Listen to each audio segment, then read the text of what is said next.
இன்றைய மன்னா. உங்களை அழைக்கிறவர் உண்மையுள்ளவர், அவர் அப்படியே செய்வார்.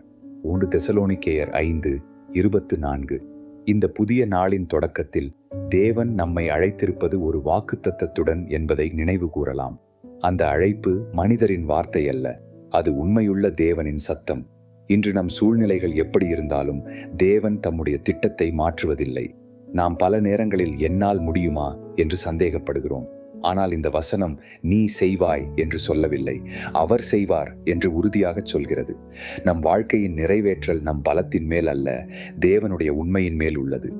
சிந்தனை: நான் நம்பிக்கையுடன் காத்திருக்கிறேனா அல்லது பயத்தால் அவசரப்படுகிறேனா?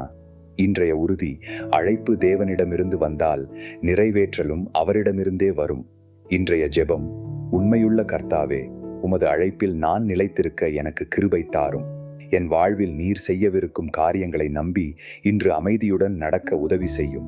ஆமென்.